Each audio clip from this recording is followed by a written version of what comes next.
السلام علیکم، یو ځل بیا ښه راغلاست. په دې ویډیو کې تاسو ته غواړم چې وښیم کله چې له کوم مشکل سره مخ کیږو موږ باید څه وکړو. علي بابا کې کوم مشکل سره مخ کیږو یا هم کوم unusual things موږ سره لکه واقع کیږي. همداسې یو ملګري هم پوښتنه کړې وه که چېرته کوم مشکل سره موږ مخ کیږو، پیمنټ مشکل وي، بل مشکل وي، اکاونټ مشکل وي، زه دا مشکل څنګه حلولی شم. نو تاسو به څه وکئ، علي بابا ته به هیلپ سنټر لري. هر ویب سایټ چې دی خپل ځان لپاره هیلپ سنټر لري. نو تاسې به هم د علي بابا هیلپ سنټر ته لاړ شئ، یا هم په څه باندې نه پوهیږئ نو د غواړئ د هغې په اړه باندې معلومات ترلاسه کړئ، نو تاسې به همیشه څه شی کوئ، هیلپ سنټر ته به ځئ. تاسې نو هیلپ سنټر ته څنګه تللی شو علي بابا کې، تاسې به خپل د علي بابا اکاونټ راخلاص کړئ، یا هم ویب سایټ ته به ورشئ. نو تاسې به مای علي بابا باندې هم کلیک کولی شئ، او دلته کارت په دې باندې هم کلیک کړئ، او پاس دلته د کمیونیکیشن علامه ده، دا ګورئ، تاسې په دې باندې کلیک کړئ، دا پاس سر کې تاسې کله هم چې په دې باندې کلیک کړ نو تاسې به څنګه کې هیلپ سنټر ته به تاسې بوځي. علي بابا ډاټ کام منتظر کیږو تر څو موږ هیلپ سنټر ته بوځي. دلته به تاسې منتظر شئ تر څو دا هیلپ سنټر ته لاړ شي. نه پوهېږم نیټ کمزوري کوي یا څه. کله مو یعنې که چېرته تاسې له کوم مشکل سره مخ کیږئ نو تاسې یا په پیمنټ میتود نه پوهیږئ، یا بل څه مشکل وي، یا بل څه مشکل په علي بابا کې هر ډول مشکل چې اوسي تاسې کولی شئ له همدغه هیلپ سنټر نه څنګه کوئ د خپل مشکل په صحیح توګه باندې حل کړئ. نو منتظر کیږو تر څو دا را خلاص شي.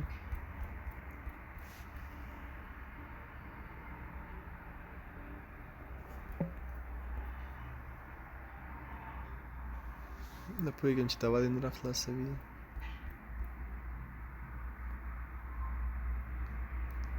لږ څه مخکې لاړو. نو تاسې به دلته همیشه کوم مشکل سره مخ کېدئ همدلته هیلپ سنټر ته تاسې راځئ. دلته هیلپ سنټر یې را خلاص کړ. دلته تاسو ته وایي چې انا هاي thank you for reaching out I'm انا. دلته پلیز آرډر پیمنټس مشکل دی after sales وروسته له سیلز نه دی مشکل دی. دلته تاسو وایي I cannot I place trade assurance order how do I pay for trade assurance order. ښه دې سره تاسو کار نشته. اوس تاسې په دلته تاسې وګورئ چې ستاسو مشکل کوم ځای کې دی. how to pay یعنې څنګه کولی شم زه پیمنټ وکړم، پیمنټ فیلډ ستاسو پیمنټ اشتباه شو یا فیلډ شو، څه مشکل دی. آرډر ریسیپټ یعنې تاسو د آرډر یا ترلاسه کړی نه دی یا وخت زیات پې ووتو. او how to open a disport دی همداسې buy get دا دی. نو تاسې چې هر یو مشکل وي زه وایم چې زما پیمنټ فیل شوی دی، نو دلته پیمنټ فیل به تاسې په دې باندې به کلیک کړئ او دا مسیج به هغوی ته ورشي کله چې ډیلیور شي دا پیمنټ فیلډ. دا یې ځکه ماته داسې یو څه اوس منتظر کیږو. دلته اوس ماته وایي پلیز سلیکټ د آرډر یو وانټ ټو چیک. اوس زه هېڅ آرډر نه لرم. کله چې تاسو آرډر ولرئ نو دلته به تاسو ته لیست کړي، ځکه آرډر چې کله ولرئ دلته به تاسو ته لیست کړي چې کوم آرډر کې ستاسو پیمنټ فیل شوی، تاسو به هغه ورته انتخاب کړئ او وروسته له هغې نه هغه به تاسې ورباندې کلیک کړئ. او یا هم راځم دلته how to pay یعنې زه څنګه کولی شم چې پیمنټ وکړم. تاسو په دې باندې کلیک وکړئ، یا هم همداسې نور مشکل ستاسې اوسي پلیز سلیکټ د آرډر یو وانټ ټو چیک. دلته بیا تاسو ته وایي تاسو هغه انتخاب کړئ، وروسته له هغې نه به موږ تاسو ته راهنمایي وکړو چې په دې کلیک کړئ بیا دا کلیک کړئ.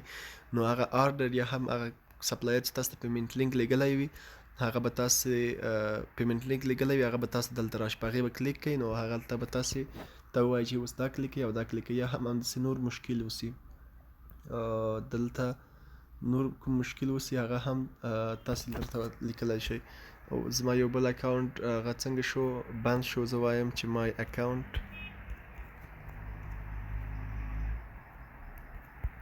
has locked. دا چې اوس ورته ولیږم اوس ماته وایي چې what is the error message when you try to log in your account. دلته verify required، دلته وایي account temporarily unavailable account locked. زه ورته وایم چې زما دلته temporarily چې دی دا نه واز کېږي، یعنې اکاونټ مې لاک شوی. په دې باندې به تاسو ورته کلیک کړئ. دلته تاسو ته وایي چې we regret to say that your account has unfortunately been disabled due to security reason and cannot be reactive anymore. د سیټ سیکورټي چک از د ټیکن. دلته تاسو وګورئ هغه ستاسو مشکل هر څه مشکل چې وي دلته هیلپ سنټر دی او خپل د مشکل ورسره حل کولی شئ.